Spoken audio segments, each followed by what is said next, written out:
Good morning students. Today I am going to continue my lecture for plus 2 arts political science, and the name of the chapter is Challenges of Nation Building.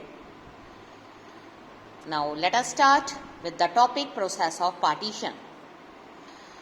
When India was divided into two different countries, that is India and Pakistan, the theory of two nations was given by Muslim leader Muhammad Ali Jinnah for the separate demanding of separate Muslim electoral province. उसमें क्या हुआ, एक और challenge इसमें सामने आया. The most intractable of all the problems of partition was the problem of minorities on both sides of border.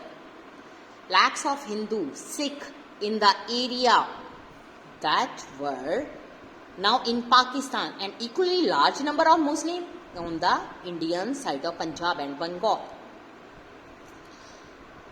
and to some extent Delhi and surroundings areas. उन्होंने अपने आप को trapped पाया.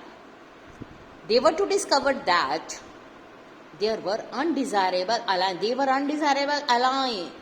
aliens. वो अनडिजायरेबल एलियंस हैं जिनकी कोई demand नहीं है. इन देयर ओन होम, अपने होम्स खुद में.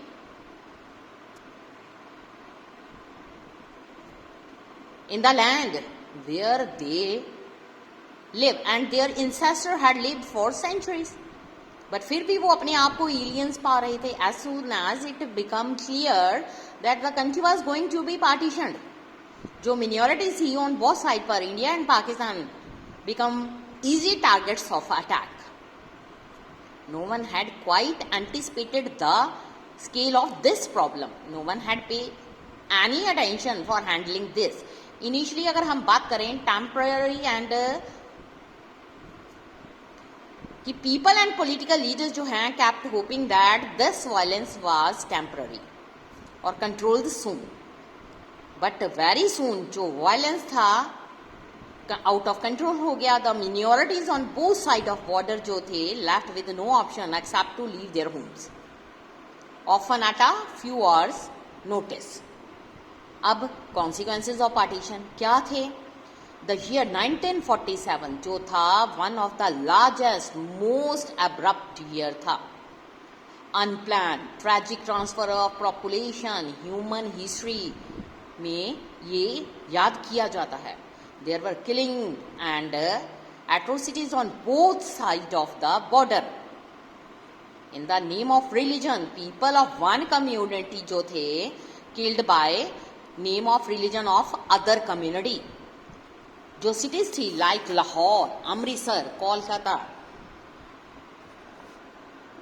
became divided into communal zones, जहां पर different religions को लेकर लोगों ने आपस में वॉयलेंस शुरू कर दी. मुस्लिम्स लोगों ने उन एरियाज में जाने के लिए अवॉइड किया जहां पर मेनली हिंदू और सिख रहते थे. सिमिलरली हिंदू और सिखों ने मुस्लिम प्रीडोमिनेंस से दूर रहने के लिए सोचा. Forced to abandon their homes, move across border. जो लोग थे वो उनको बहुत ज़्यादा सफरिंग प्रॉब्लम्स आई. मिनॉरिटी जो बोथ साइड के बॉर्डर में थी उनको अपने घर छोड़ने पड़े और उनको रिफ्यूजी कैंप में शेल्टर लेना पड़ा. दे ऑफन फाउंड हेल्पफुल किसके द्वारा? By administration, police, in what was still recently their own country. वो अलग तरफ बॉर्डर की तरफ चलना शुरू हो गए. कुछ पैदल चल रहे थे, कुछ गाड़ियों में जा रहे थे. During their journey they were often attacked, killed, raped.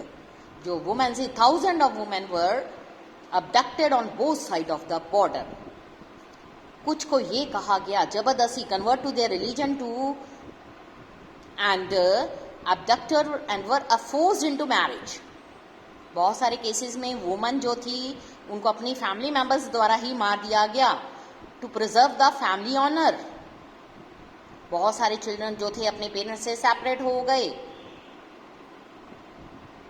जो अपने आप को मैनेज कर सके बॉर्डर को क्रॉस करने के लिए, बट उनके पास कोई घर नहीं था रहने के लिए. लाख ऑफ रेफ्यूजी जो थे, कंट्री फ्रीडम्स उनको नहीं मिली. फ्रीडम का मतलब क्या हुआ? रेफ्यूजी कैंप्स, बहुत सारे महीने, बहुत सारे साल वो रिफ्यूजी कैंप्स में रहे। Writer, poets, film makers India में और पाकिस्तान में, उन्होंने जो इस पार्टीशन के दौरान killings and suffering of displacement, violence जो था, उनको अपने novel, short story, poems, films में लिखा। Recounting the trauma of partition, वो हमेशा कुछ फ्रेजेस का यूज करते थे that survivors themselves used to describe partition as division of hearts, दिलों की डिवीजन का होना। जो पार्टीशन थी, division of property, liabilities and asset नहीं थी, पॉलिटिकल डिवीजन नहीं थी कंट्री की, एडमिनिस्ट्रेटिव अपरेटस की डिवीजन नहीं थी, बट डिवाइडेड जो डिवीजन थी financial asset, thing like table chair, typewriter, paper clips, books, musical instrument of the police ban, जो एम्प्लॉयज थे गवर्नमेंट के, रेलवेज, वो भी डिवाइडेड हो गए। इन सब के ऊपर it was a violent separation of communities, जो कि एज अ नेबर्स एक दूसरे के साथ रहते थे। ये एस्टिमेट लगाया गया कि पार्टीशन ने अबाउट 80 लाख पीपल को फोर्स किया माइग्रेशन के लिए across new border. 5 to 10 lakh लोग जो थे पार्टीशन के द्वार पार्टीशन की डिवीजन यानी कि डिवीजन के दौरान मारे गए। अगर हम एडमिनिस्ट्रेटिव कंसर्न के अलावा फाइनेंशियल स्ट्रेन्स के बारे में बात करें, जो पार्टीशन थी उसने बहुत सारे डीपर इश्यूज लोगों के हार्ट में छोड़े।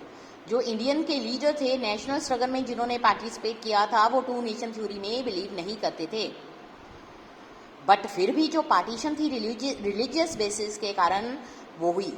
Did the make a Hindu nation automatically even after large scale migration of Muslim to the newly created Pakistan? जो मुस्लिम पॉपुलेशन थी इंडिया में उसको अकाउंट किया गया 12% ऑफ द टोटल पॉपुलेशन, और वो थी 1951 में। So how would the government of India treat it's Muslim citizens and other religious minority? उसमें आ जाता है Sikh, Christian, Jain, Buddhist, Parsi and Jews. जो पार्टीशन थी उसने दोनों कम्युनिटीज के बीच में बहुत सारे कन्फ्लिक्ट्स को शो किया। Competing political interest behind these conflicts, Muslim league जो थी उसने मुस्लिम लोगों की इंटरेस्ट को प्रोटेक्ट करने के लिए नए लीग नेशन की डिमांड करी थी पाकिस्तान की। देयर वर ऑर्गेनाइजेशंस जो ट्राई कर रही थी to organise the Hindus in order to turn India into a Hindu nation, but बहुत सारे लीडर्स जो थे नेशनल मूवमेंट के वो बिलीव करते थे कि India must treat person of all the religions equally and that India should not be a country that gives voter status to adherents of one faith and inferior to those who participated another religion. जितने भी citizen थे would be equal irrespective of their religious affiliation. अगर हम बात करें religious believer would not be a test of citizenship. इसलिए उन्होंने cherish किया therefore the idea of a secular nation. India was a secular state. Before the independence and after independence it is also a state of secular state. Now, the bigger problem come in front of India after the partition, that is integration of princely state. जो British India था वो was divided into what were called the British Indian provinces or princely state. British Indian provinces जो थी directly under the control of British government. On the other hand बहुत सारे large small state जो थी वो princess द्वारा rule की जाती थी, जिनको प्रिंसली स्टेट्स का नाम दिया गया। उनका control enjoy some form of control over their internal affairs as long as they accepted British supremacy.